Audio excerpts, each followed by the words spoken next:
Hey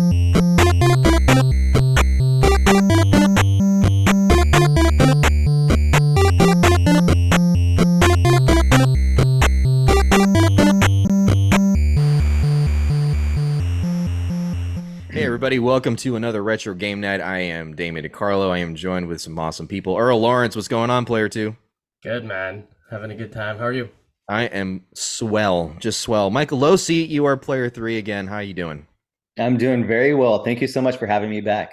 Excited to be. Absolutely. It's without question. It's funny because the last episode we had with you with Turtles, it was kind of a no-brainer to bring you back yet again for such a nostalgic game because this is something that you also grew up with as well as Earl and I. So definitely excited to talk about what we're going to do is talk about Legend of Zelda for NES. But before we do that, it is our custom to occasionally drop here on Retro Game Night some gaming news. This is part of the gaming industry. It is our duty, sworn duty as players. Earl Lawrence, tell us some of the news.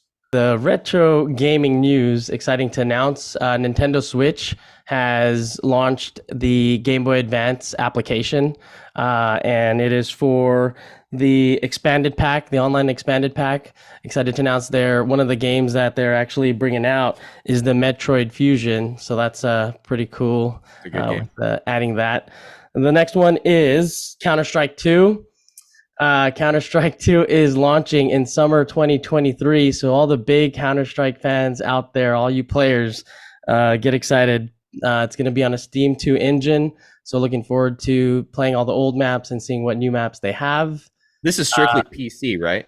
Strictly PC, keeping it OG on the PC. Nice. Yep. And the couple other things that I have is the new trailer. I don't know if you guys got a chance to catch this. The new trailer for Tetris just released. Yeah, that looks good. Bam. Yeah. Wow. The whole end of the month. Yeah. Yeah, the whole story on it, pretty crazy to think on, just a simple video game and what they had to do to release it. Catch the trailer for Tetris, and that's with Taron. Hopefully I'm saying it right. Taron Egerton. Is going to be the main actor, so that's exciting. He's a phenomenal actor too. I mean, he did Kingsman. He did I want to say the Elton John movie, I believe, Rocket Man. He's a decent actor to portray such an awesome story. That the little bit I know, I don't know too much about it though. Yeah, that's exciting. I saw a little bit of the trailer, and it kind of reminded me a little bit of like the Queen's Gambit, but Tetris version. So I'm just saying. Yeah. With that being said, I'm excited. It's going to be really good. Speaking of Queen's Gambit, there's another movie coming out. Dun, dun, dun, dun. Obviously, for all the Nintendo fans around the world, Super Mario Brothers, the movie. Super Mario, the movie is coming out. Releases on April 7th, so just around the corner. And excited to see that. They have a great cast coming out with Chris Pratt, Charlie Day, Anna Taylor-Joy, Jack Black, Keegan-Michael Key, and Seth Rogen. So looking forward to catching that movie on IMAX or wherever it's at. It's going to be awesome. They said there was some little bit of hate going on for the non-accent by Chris Pratt, and I guess in the beginning they said this, and later that I guess just a week ago, from what I read, the early reviews were really good, and they said this is the voice that they wanted for Mario. So I don't know what he did different, but maybe it's just more accepted more than it was supposed to be originally. But either way, I'm all for it. I think Chris Pratt's going to be great. Well, that's awesome. And that is our retro gaming news for today. Thank you, Earl. Thank you. There's a big round of applause that I'm not going to give you for that.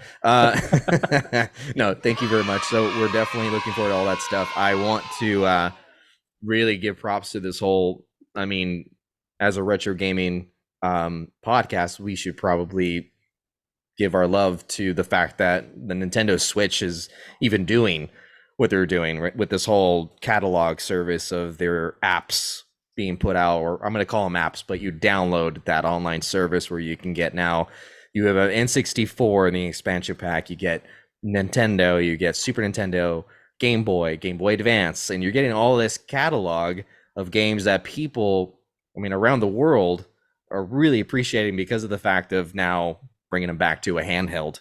So You're Smart getting move these though, awesome right? games. Let's think about it. We've all been, secretly going behind the scenes and trying to get the ROMs and this and Legally, that, of right? And I course. think Nintendo saw We that. all Yeah, legally own these games. Yeah, we all legally have purchased these games that we play. yeah, But Nintendo was extremely smart about being, hey, let's make sure that we capitalize on these existing titles we already do have. Let's make sure that we make these customers happy and make sure it's an all-inclusive experience. And no, you're exactly right. With the expansion of the 64, the Game Boy Advance now, yeah. I mean, the whole Switch Online experiences, it's really come through. It's really cool. Agree. I And mean, if you're a retro gaming fan too, and you can relive and not even download, you playing these, being on online with all those games, it's available at any point. I think it's really cool. we live in a day and age where we can pop in now an N64 game, i.e., GoldenEye, portable to go. What a time to be alive, guys. This is what we dreamt about, and it's coming true. So, who knows what's in store in the future? Maybe some GameCube games. I don't know. We'll see. There's going to be a Ooh. lot more Nintendo, I'm sure, is going to do. But Yep. speaking of Nintendo, we have a great episode today. We are going to dive in, if you can't tell from our backgrounds, if you're watching the YouTube version, we are diving into Zelda. Not just Legend. any Zelda, but the Legend of Zelda for the NES Nintendo system. Oh, Plenty to talk about. I want this to be obviously a retrospective. I want it to be a lot like the last episode we talked about with Turtles. There's a new way to play it, i.e., on the Switch through the Nintendo channel / app. And let's talk about what this meant to us, the memories, the franchise as a whole, what we think of it so far, and then at the end of it, we're going to give our review per the gaming, the very sophisticated gaming rating we have for our game. So, yeah. without further ado, I think we should start on this review. Legend of Zelda, as we have it, came out here in America, North America, in 1986.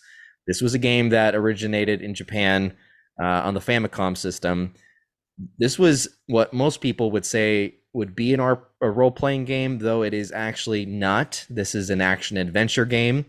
That there's a lot of discussion how that would be not an RPG game, namely for things like experience points or naming your character, to name a few. Maybe some of those features might be parallel with an RPG. But anyway, this game, we're talking about a story.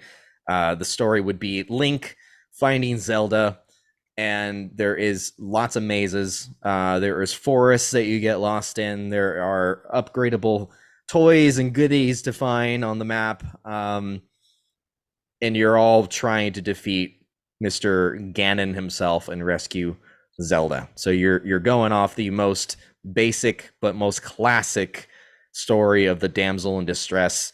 And Yes. believe me, nothing about this story or game is basic. This is just something that has been told countless times, but really works time and time again. So, that being said, the memories of looking back, Michael Osi, I want to ask you and getting into it first with you. You seem the most excited to play this one again. Tell me a little bit about your memories of Zelda and how that plays out today, because I know you played it recently. Yeah, no. Again, thank you for having me here tonight. When you told me it's like we're gonna talk about Zelda, I'm like, heck yeah, man, I'll be back. Let's talk about this. Let's like dig in, because this is one of those titles that, I mean, you have to talk about, right? Like, this is top three franchises within the Nintendo family.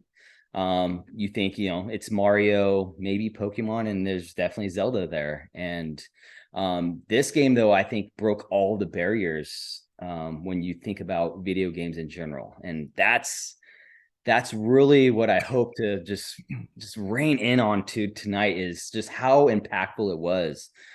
This game just brought in so many different things. When you're talking about non-linear gameplay, when you're talking about a top-down perspective, and just the foundation that laid for so many things to contribute further on. I mean, yes, this game is it. And of course, we're going to talk about it more, but just to talk a little bit about Zelda itself. I mean, this just became, this started off as a video game, but this became so much more, right?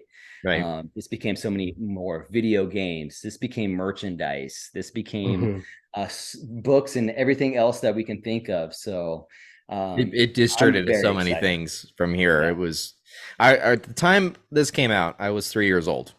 Hard to believe. I know that there's a lot of gray on my face. I may fool you. I am not Gandalf the White. Um, but when this came out, I was 3 years old. I didn't play it obviously until I got older. I think it might have been about 5 or 6 years old. First time I ever played this, and I remember my memories tied to it was I come from a very big family in regards to a lot of cousins. I have hundreds of cousins in my family, and so we as cousins always got together and we would play Nintendo. Now not all of us owned it, and I remember my one of my oldest cousins, who was the older, more mature one, had money to buy said Nintendo, so before any of us did. So we would go to his house. In his garage he would have said game playing, and I remember the very first time I played it because it was very it just really is a big mark on my memory. The sounds that I was hearing when you would fire the projectile of that sword. It's one of those sounds you'll never get out of your head ever again in your life. Mhm. Um, but I remember like the save feature was a huge thing. I have never seen a game that you could save. So this was something that the workaround back in the 80s, the late 80s when I was a kid, including my cousin I'm talking about, what would happen is you play a Nintendo game, he would leave the Nintendo game on if he had to go, and you just walk away, turn off the TV and walk away. And this was reason enough to get a secondary TV, and he would just leave that thing in his garage, just collecting dust, but it would be on for days on end until he went back to a game. But this particular game had the save feature, so you could go back and continue your progress, which was revolutionary. And as we know, with cartridge-based games, that's a battery that's installed into the cartridge. So pretty awesome memory with it. I being a one-player game. I know you, Earl, grew up Yeah. with your brother, Hmm. obviously playing games. But what was that like playing a game like this with, your brother? Did you guys take turns, or what were your Yeah, memories with it? you know, me being the younger one, he took lead, wanting to play, but definitely got involved in a lot of the gameplay here, which is, I would say two things about this game. It's massive, right? The maps, like you're going through each level, it's huge. If you didn't have the map, or you follow the instruction manual and see where you can go, I thought that was really cool the way that the developers did that and had to kind of map out this game within a game, and it has each level has its different things. You're not only fighting, you're also exploring, you're trying to find certain things, you're putting bombs and walls and doing all this stuff to try to get to these secret passages or these secret rooms. Yeah, I thought the game was really cool. One thing about it was, how frustrating it is because you could be stuck in the woods or a forest and not know where to go. And, just experiencing like how to, like, you feel like you're in a Twilight Zone. You're like, keep going through different screens and through, you're going up, down, or north, south, however they set in. I thought that was interesting. But this game definitely had a lot of frustrating moments. And that's when I would be like, hey, bro, can you take this or figure out how we're going to get through this? And I Right. know one, you would talk to a lot of your friends who are like, because you're all playing the same game. How'd you beat this or how'd you do this? And you would take notes and you would be like, hey, if you ever get stuck in the forest, this is what you need to do. It's like a decoding within the game. You have to do these puzzles. And I thought that was pretty awesome. This was something, I don't know about your guys' school growing up, but with me in my elementary school, this was constantly talked about in a Nintendo game. Like it could be Zelda, it could be Yeah. obviously Mario Brothers, but this was something people always talked about. And this is how you found out how to do certain things in the game that you were stuck on. Um, Short of that was doing what I was guilty of back in the day. Much to my mom's dismay, I went on the Nintendo hotline and would call to Oh my get, gosh. yeah, and it was like something like $4 a minute, something ridiculous, which back in the 90s was very expensive. So sorry, mom, if you're listening. Yeah. Don't worry, I got my butt reamed for that. But anyway, the point is that I I definitely got way more out of it playing it again recently as far as the appreciation of it. But something that really got to me was this. What I was saying here is that how did we do it? Like, how did we find this stuff out? Like, how did we go through maps? Like, how did we have the Hmm. Dude, patience? well, Like, that how was did we? Zelda. I think Zelda was the invention of Thomas maps, if you think about it, right? Like Yeah, we were like we had to go to our friend, be like, hey, dude, I just got to this screen. Do you know what, this is like yeah, C3, right? Do you know what C3 is? C3 He's and then like, go to yeah, I already actually C4. got this figured out. You yeah, have to kill these enemies, and there's a bomb you have to set on the left side, and that's what's going to yeah. get you through that secret passage, right? So before social media was cool, and before that was even a thing, right? It was, Right. you actually had to have some buddies that owned this game with you. You Hmm. had to talk it out. You each had to figure it out yourselves, and then kind of brainstorm. Okay, this is what I figured out. This is what I Hmm. figured out. Okay, this kind of makes sense. Now let's see what we can go from here, right? So yeah, I Yeah, mean, this is, like I said, it was the Thomas guide. Yeah, it Yeah. was yeah. awesome. I'm Uh, still convinced that this was an era that nothing like the late 80s, I would say, would be like time. The time lost is like, it just dumbfounds me. Like, I just I can't believe that we had that much time in general. I think that in 1986, 87, time was just different. Like, I just feel like hmm. all this time we would spend, for some reason, days would go so long. Yeah, Uh, all day long to do this. yeah. But guess All day what? long. Homeworks were done quicker because you're like, I can't wait to get on the Nintendo system. Yeah. Yeah. Yeah. If you had your homework done, then you could play Hmm. all you like. But it was just a good time. Like, I remember this was an example of a game that took a lot of time and it was all enjoyable. I don't recall a game that I felt during these days long, strenuous, difficult. Well, while it was difficult, but strenuous where you just wanted it to be done already. Like, I'm over it. I didn't feel that with any games in my childhood, and I felt like this was a huge challenge, and I can't wait to finally get there when I do, and I'll take my sweet time with it. Um, so that's something to be said, I would say, in comparison to games nowadays. I think games nowadays, people do it a turn and burn, and I feel like it's more of a, okay, it's a dime a dozen. I've seen a bunch of these Yeah. kind of games. This all was new in Yeah. 1986. It's like a new And thing. we just played it, and I saw you play it, Damien, and all of a sudden you unlocked this special memory bank from years or decades ago, and you're like, oh yeah, no, I could know what to do, and you drop the bomb, and you're like, Yeah. how did you remember It, that it from is so far legit back, second ingrained? nature. Yeah. Any gamer will tell you that he's grown up with a game from, their younger years. Like, yeah, I was opening up these secret entrances and Hmm. I didn't even think twice. And we were all talking about stuff while I was doing this. It's not like I Hmm. was like super concentrated, but it's in my memory bank, as you said, and I quickly accessed it the minute I heard the music, the minute I Oh, heard the sound effects, you know. the So music. That once you hear the theme song go on, you're like, boom, clicks. There's the Legend yeah, of Zelda, and your memory just goes with it. The nostalgia factor is also just like that with Super Mario Brothers. It's like Michael said, one of the top three probably Nintendo games ever made, and I just think that it has this special feel. I do want to add too, just talking about Nintendo or just Zelda itself. There's another thing that I found, and obviously Legend of Zelda, and in today's world, where collectible pieces become, something where it's monetary, very depending on what the product is or how they're keeping it. So in 2001, just want to read this here. A sealed rare version of the iconic Nintendo game Legend of Zelda sold for 870,000 at auction, according to the Heritage Auctions. And this was a copy that was unopened, and it came from obviously the early limited production run of the NES game. And this one was graded at a 9 out of 10. And that's wild. 870,000, that's just, ridiculous, yeah, but also very, very. I believe it. I believe yeah. people would buy that.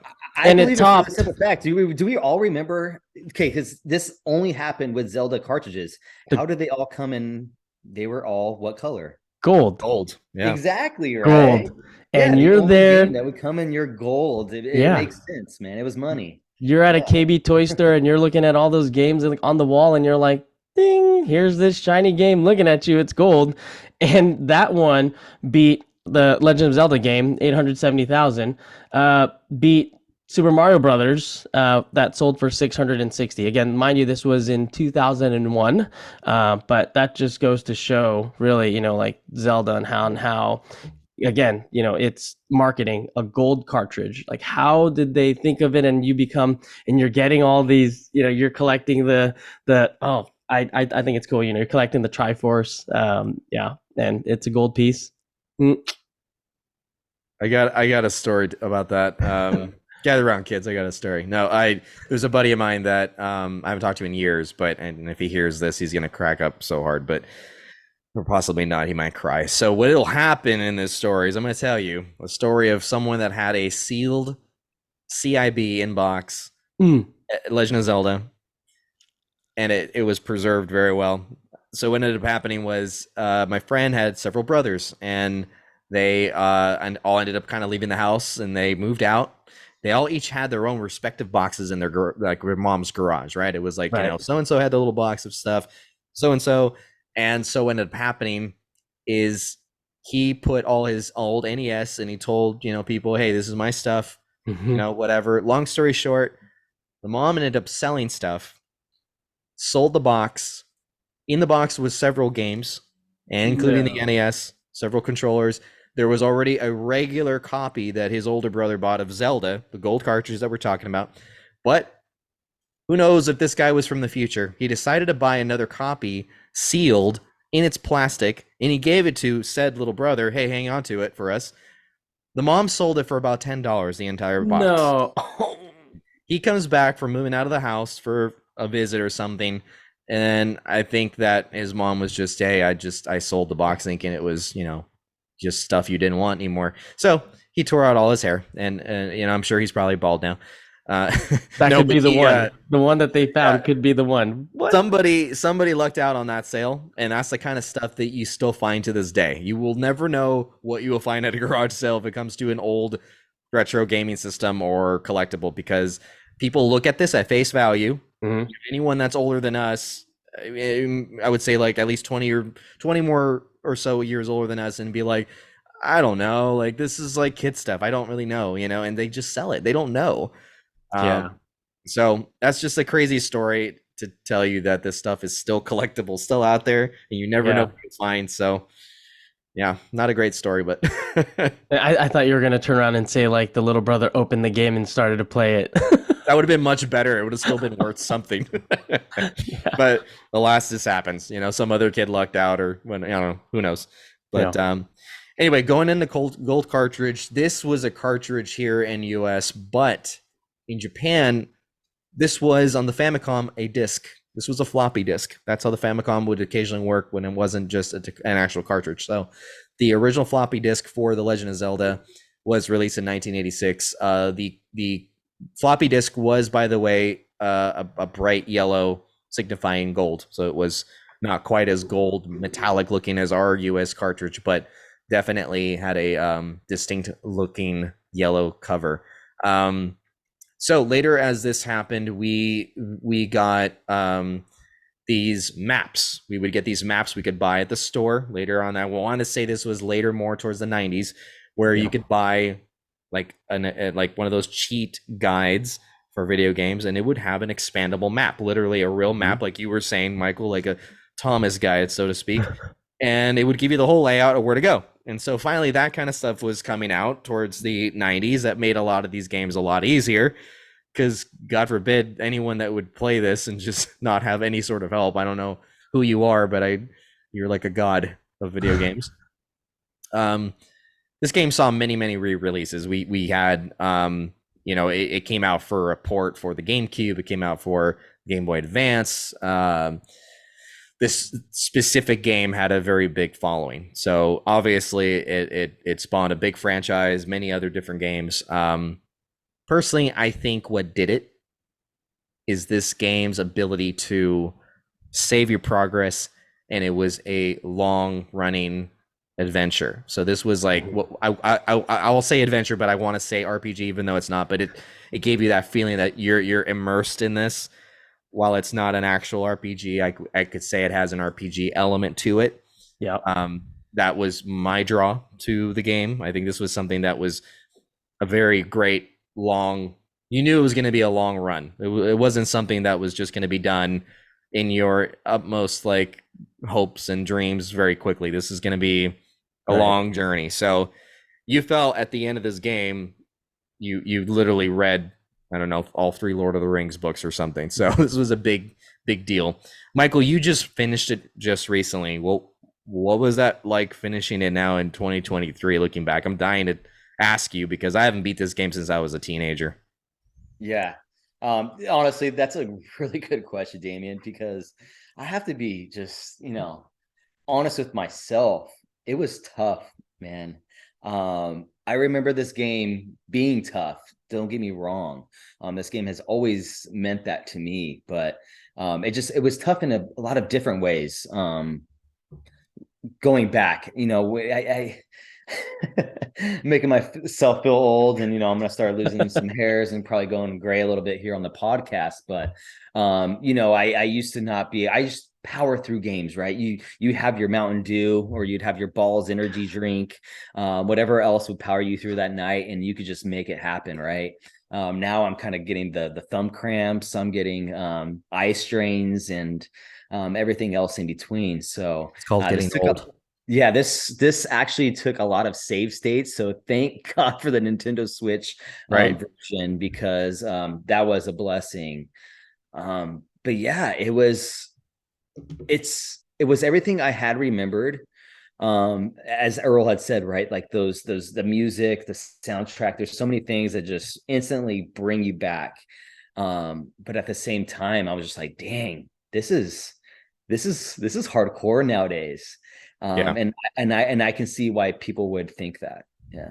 I was just talking about while we were playing this, just most recently, I talked to my girlfriend about playing certain games that were retro, right? And remember, I was bringing up as I was playing this that she actually would prefer a joystick. And I thought that was interesting, me trying it out with the joystick today as we were playing this. I'm like, I just can't. I don't know how I can't, I just can't. It has to be a D-pad. And I think that's because it's all we used.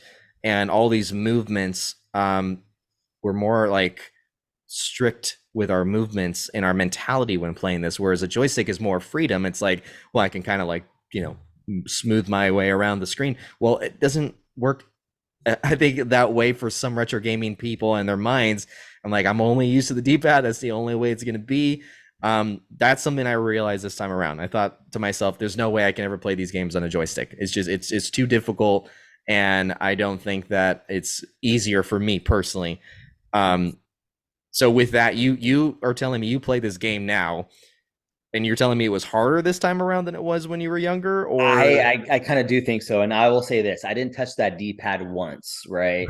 I'm sorry. No, I'm sorry. I'm rewind that. I didn't touch the joystick the once. joystick, right? Yeah. I was on the D-pad the entire time, and I feel like, yeah, it's kind of like riding a bike, right? Like you get used to a certain thing, and like you kind of said, like with these older games, you kind of figure out a way to manipulate the movements, right? Right. So it was really about those manipulations and learning how to work the maps accordingly to make sure you're able to progress forward. If I was on a joystick, I would be, I'm like riding a tricycle again. I have no idea what I'm doing. Yeah. I'm probably going to crash 5 times. Right. Whereas the D-pad, at least I know what the heck I'm doing, and I need what I need to do in order to make it happen. So. But I mean, ask me to play Mortal Kombat or Street Fighter. I mean, I think you're crazy if you play that with a D-pad. Like, it has to be a joystick for me. So it's just funny how like that works with your brain. Like you think certain games have to be a certain way with the controls, otherwise I can't function. I don't know what I'm doing. Yeah. Our thumbs have their own little brain, I guess. I don't know how to describe it. So you beat this game, Mike, and you went through it. Took you about 20 hours, I think you told me, right? And this is something that you went through. Now, thank God, again, like you said, for the Switch, because what I like about it, and people that do not know, if you don't have the Switch service on this, when you have your full catalog of games, you have not only save states for each of these games where you could save at any point in time, but then you have the rewind feature, which I personally prefer than save states, unless I'm going to just leave the game for a long period of time. But rewind feature is the best. I mean, you could redo your last movement. You can just go right back to like just seconds ago. Did you use any of those features, or did you just use only save states when you did that? So yeah, I know you love that rewind feature, and looking back, yeah, I probably should have used it a couple of times, but I didn't actually. My big thing was like I wanted to clear every screen with full hearts. And so that's what I did. Is like as soon as I didn't know, I knew like, okay, I'm not going to be able to figure this one out with full hearts because I wanted to make sure I could be able to throw my sword on the next level, Right. at least to start with. And so with that being said, it took me a lot of load and restarts to make it happen, especially in some of those later levels. But no, that's exactly what I did. And thank God for that, though, because looking back, you wouldn't have ever had that ability then, right? So no, it was a blessing. And no, I'm like, again, so thankful for that feature because it's what was it made it enjoyable for me this time around. Earl, tell me some of your thoughts regarding the game, looking back now. Man, I think, this game set up other games down the line, right? So obviously we're not going to call it an RPG game, but it did lead to that feel. Just the way you play it. And, speaking of games like Final Fantasy, Resident Evil, they're all different. But it seems to me when I play games like those, it always leads to, man, like Zelda for sure inspired those type of games. I think the overall, like I said, the gameplay itself, having to go through all those levels is one that you're just, it could be frustrating, but you get through it, and it's just that hours of play, and the excitement of it, and trying to unlock or not unlock, but find these new features or those things that are like right behind you, Damien, on your video there. You have the recorder, you have the power bracelet, you have those things that you can get through, and Oh yeah. those hidden passages, behind the waterfall that you just showed earlier today. When we played, I just like, I had no idea that that was there. I mean, I probably did, but thinking back 20 plus years ago, Yeah, that's the thing. it's It's been so crazy. long, right? Yeah. It just really depends on how marked it is in your head. Like for me, it's been equally amount of time, but I Yeah. just did this so much that in a way it was just second nature. I just remember this stuff, and Yeah. half the time I don't even know what I'm doing until I'm actually literally doing it. Then I'm like, that's it right here. Yep. Um, I don't know if I'm a ultra geek. I mean, yes, I am, but an ultra geek for saying it, but ultra geek and nerd, I'm sure there's others out there, but I just love going back to the music, hearing, now that you bring up the title screen, which is what I have in my background. Yeah. I just loved hearing that song loop over and over and over again. For me, that was like such an epic, like theme for this game. Yeah. And to this day, it still continues. The music has been epic up until like now we have Breath of the Wild and yet to Mhm. release the brand new Zelda. This is just known for epic music. So, um, the reception on Legend of Zelda in America, North America, this sold over 1 million cartridges, and it was the first one to do so for the NES in North America. By the second year, 1988, it sold 2 million, and by the third, no, by 1990, it sold 3 million cartridges. Just to put in Wow. perspective, Wow. Legend of Zelda was the best-selling Nintendo in a day in Japan. It sold 1 million copies one day. Yeah. That's wild. So, I mean, and this is a day and age when there was no there was no Zelda franchise. This wasn't like known as cool, the latest Zelda game. We know exactly what we're getting. They Yeah. didn't know, but they knew the little bit of what they saw. They knew they saw the gold cartridge, they saw whatever it was, the features of the game, it was enough to make them dive in. It was one of those type of games that was well received. I mean, we're talking like, looking at some of the reviews here, I won't name them all, but we're talking like 5 out of 5, 10 out of 10 out of, Mm. everything. Um, Damien, I did a little bit of research going into this game, and I didn't realize just how much of a gamble it was. yeah, Just off the creator of Miyamoto himself, and I mean, I know he was fighting with a lot of the designers as well. You know, they wanted to make it more linear. He Hmm. said, "No, like this needs to be non-linear. We need to make right. sure it's expansive. You need to make sure you have to talk to your friends to figure this out." It was a Yeah. huge gamble, and you want to talk about something that paid off. Yeah. Um, yeah, this struck gold, right? Um, Absolutely.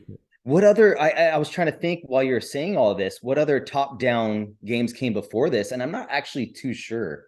I want to say this has to be one of, if not the pioneer of the top-down perspective, the bird's eye Yeah. view. We before this we had anything of remotely of an RPG, although I believe this is the first RPG ever made. You had on the Atari, it's called Adventure, and that was a game that was you want to call it top down. It's literally a top down dot, and this was Yeah. like the first RPG, so to speak, where you had dialogue and you had a way to get through mazes. But honestly, this is the first one Yeah. that was into this scale with full blown music, with a story this in depth. And I say this in depth because it had to do with literally saving a life, and it Hmm. had to go through a bunch of, mazes and whatnot, and a much more 8-bit But graphical, right, but that's one of the cool things though. It's so Hmm.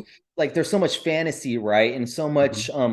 the overworld and the underworld and all this and Yep. that, but all of that was based off of Miyamoto's just experience on his childhood walking through Kyoto's countryside, right? Yes, I remember Yeah. hearing about that. And that's crazy to think about that, right? This his childhood finding a random cave, coming back the next day with a lantern to really discover it, and that kind of being the foreprint for Zelda. Absolutely. That's And, awesome. and going off of what you said, I remember my research before when we covered another, I believe I want to say it might have been our very first retro game night episode. We talked about Link's Awakening because it was being released for, I believe it was Switch. But um, his experience of basically wandering and all Hmm. the things that he imagined was later more implemented in Breath of the Wild. That was something he said that was more like what I thought than any other version of Zelda. And I think it was just because it was more,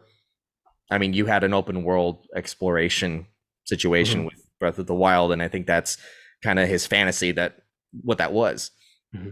So so going into the sequels, I'm sure we'll cover them in the future. There's been many sequels to date. I mean, we've had Zelda 2, we've had Link to the Past. I would love to cover that for Super Nintendo. There's just many games in this franchise. Link's Awakening would be definitely one I'd like to cover. That there's so much to talk about with Zelda. I definitely look forward to more of your comments. I thank those that have been following us on Instagram and giving us comments regarding their thoughts on this, on these games. Definitely throw out more suggestions to us what you think that would be a great uh, game to cover. But I would say definitely talk to us regarding Zelda, because there's so many to talk about that as a member of Retro Game Night, it can become a little overwhelming Hmm. with regards to like which one to cover first, because there's just too many, and not in a bad way. There's just too many. I don't know where to start. So there's definitely some that are more higher in demand than others. But um, If I had to go back personally, my first Zelda game was Link's Awakening.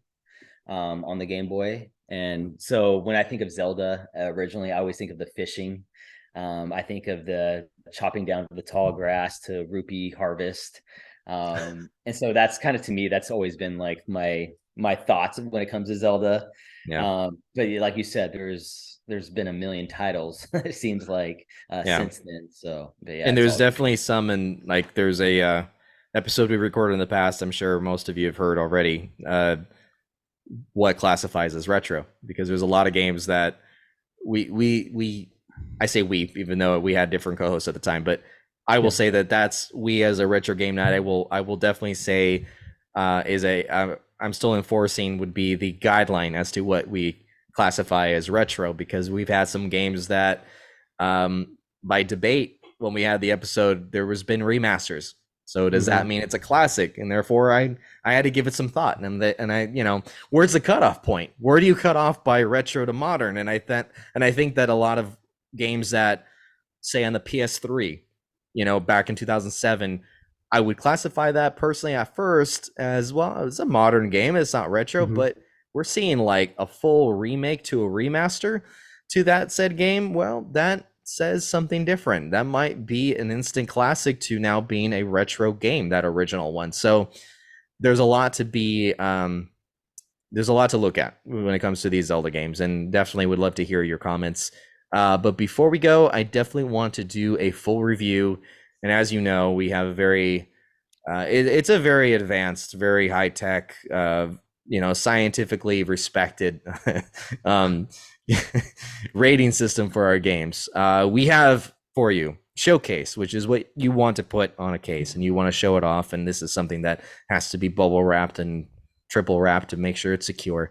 Then we have One and Done, which is something you've played. It's either a little bit too hard or a little too easy, but you enjoyed it and you don't plan on going back to it again. Or the last one would be Toilet Paper, which poo. Oh no. Yeah.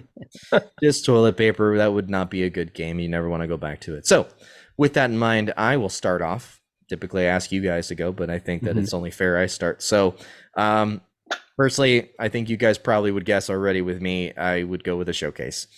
And the reason why it's a Showcase, it's very, very evident. It's a very beautifully done game. I think that this personally would be my personal all-time favorite of a Zelda game, next to the Link to the Past for Super Nintendo. But this is definitely taking all of it for me. I want to be able to, and I have bought this complete in box. Now it's not in perfect condition. I had to buy it for a reasonable price, but I do have it complete and I'm very happy with that. And I do have that in a box. So for me, I literally have showcased it and I will stick to that. And I want everyone to play it. I encourage those that have not played it, get a Switch. It is on there and that is worth your time. Earl, let's go to you. What is your rating for The Legend of Zelda? Legend of Zelda. It is that all an epic everything. And I can't wait to play it more and play it again and play it with my daughters because I think they're going to love it. And I think it's going to, again, like Mike just did, 20 hours of gameplay. I can't wait to do it and play it. And I will definitely showcase this all day. I mean, gold cartridge, you can't go wrong with a gold cartridge. Mantle, showcase, it's on. Michael, Losi. God, you guys are making this really easy for me, right? I have no one to argue against. Yeah, and it makes perfect sense, right? I feel like, okay, this is the Triforce agreement. This is the showcase, right? And for all the right reasons. This has the music. This has the nonlinear gameplay.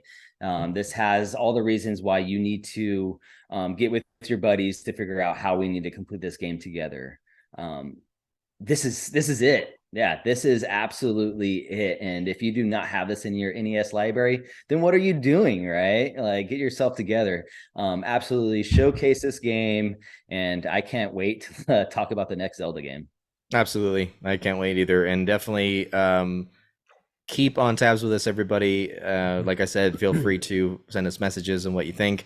I don't know if the next one will be Zelda we cover, but we definitely will have more coming your way. But before we go, as I have a custom of always doing, where can folks find you, Earl Lawrence? Where can people find you and creep on your Instagram? Well, you guys can follow me on Instagram. It's Hey Earl Lawrence and Earl.lags. Hey. Michael Losi, where can folks find you, even though it is written on your screen for those that don't have YouTube? What is your Instagram? Yeah, I try to make it super easy for people, just in case, because I have an extremely difficult last name. But yeah, Michael_Losi. Follow me there. Lots of fun stuff.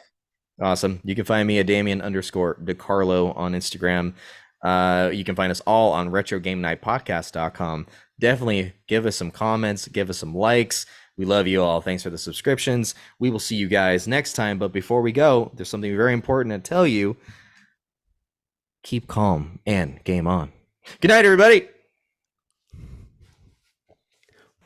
Woo! Let's go. You guys can always cheer when I do that. You know? I know. I was going to. I was waiting for like the crowd applause. I was going to do the